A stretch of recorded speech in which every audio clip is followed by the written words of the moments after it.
Lanjut, wa matlul ghaniyyi. Allah, matlul ghaniyyi.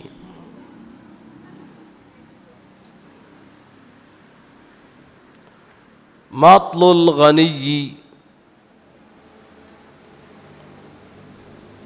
Apa itu matlul ghani? Orang kaya punya hutang.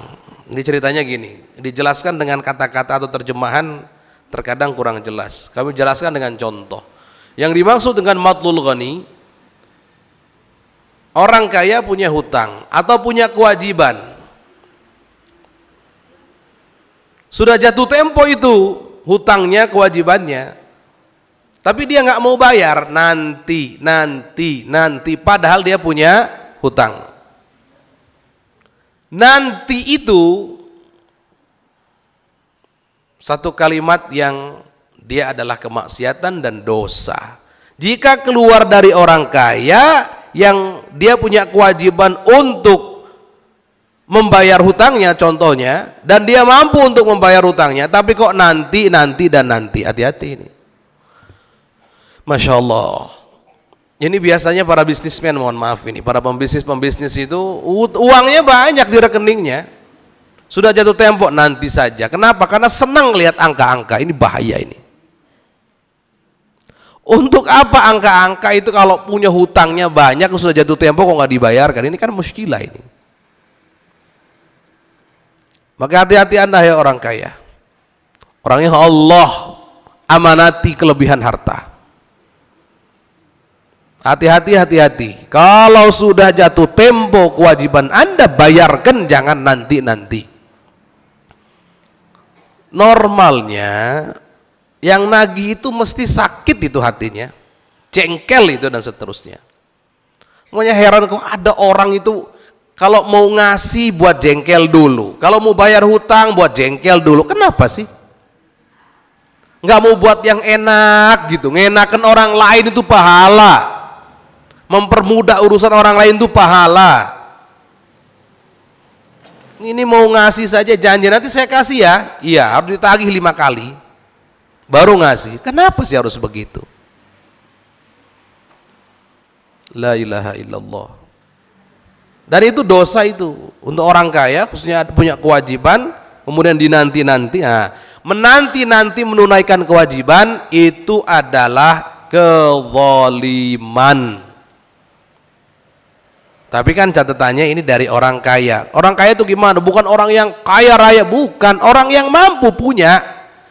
Walaupun kita nggak disebut orang kaya, saat kita punya kewajiban, sudah jatuh tempo, punya uang untuk membayarnya, tapi kalau ngomong nanti, masuk dalam kategori ini. Nggak mesti harus mobilnya mewah, rumahnya mewah, baru disebut orang kaya, enggak. Orang yang mampu, orang yang cukup. Nanti Allah. Ini urusan hutang memang ini. Selain hutang apa Ustadz yang masuk dalam gambaran ini? Oh, selain hutang upahnya para pekerja. Karena saat sang pekerja sudah menunaikan tugasnya, menyelesaikan pekerjaannya, maka kewajiban yang mempekerjakan adalah membayarnya. Oh tapi kok nanti, padahal punya, hati-hati. Itu kezaliman, dosa itu dosa. Masya Allah. Bahkan dalam sebuah riwayat, matlul ghaniyyi zulmun yuhillu irdahu wa uqubatahu. Menanti-nantinya orang yang punya, orang yang cukup, orang yang kaya dalam membayar kewajibannya itu adalah kezaliman. Yuhillu irdahu wa uqubatahu. Dan menanti-nantinya ini menghalalkan kehormatannya. Maksudnya salah satu pengecualian boleh menggunjing adalah orang kaya yang suka menanti-nanti bayar hutang. Itu disebut, dijelekkan namanya pun juga digunjing, nggak dosa itu. Hati-hati itu. Kenapa? Kehormatannya nggak dijaga sudah. Dia sendiri nggak menjaga kehormatannya kok. Kenapa kami agak sedikit ngegas kata orang di sini? Karena banyak cerita-cerita, curhatan-curhatan kepada kami yang kaitannya dengan ini, permasalahan ini. Nah ya hati-hati ini ya, Masya Allah ini.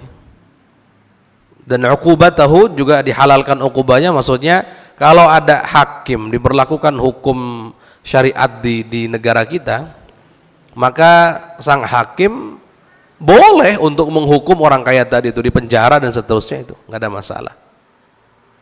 Coba kalau diterapkan itu, kayaknya kan nggak ada yang menanti itu aman.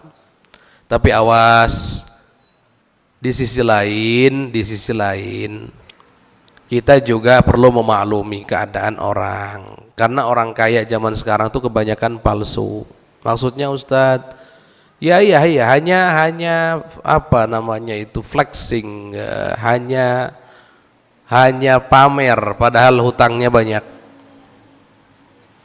Boleh dia punya rumah megah, mobil mewah, Allah, mungkin rekeningnya, tapi hutangnya juga banyak. Bahkan tidak jarang, tidak sedikit ada orang hartanya 100 miliar, hutangnya 150 miliar. Kelihatannya punya, tapi ya sebetulnya dia miskin.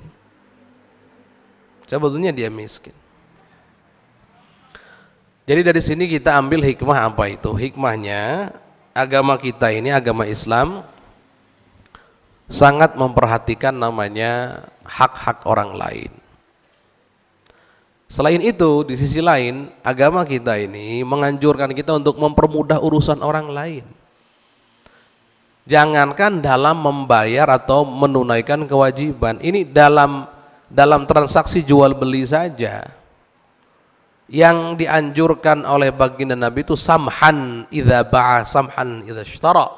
Apa itu? Mudah, gampangan. Kalau menjual gampang, membeli gampang, jangan dipersulit.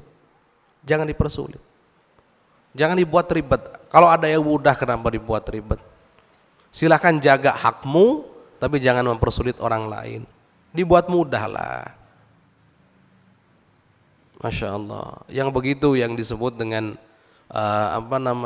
seorang niagawan yang gampangan itu niagawan yang dia derajatnya nanti yaumul qiyamah dekat dengan para nabi, para kekasih-kekasihnya Allah dan seterusnya. Tapi juga bukan berarti gampangan itu juga sembrono sehingga mengakibatkan usahanya menjadi bangkrut, enggak begitu juga. Ya. Enggak begitu juga. Jadi ada aturannya.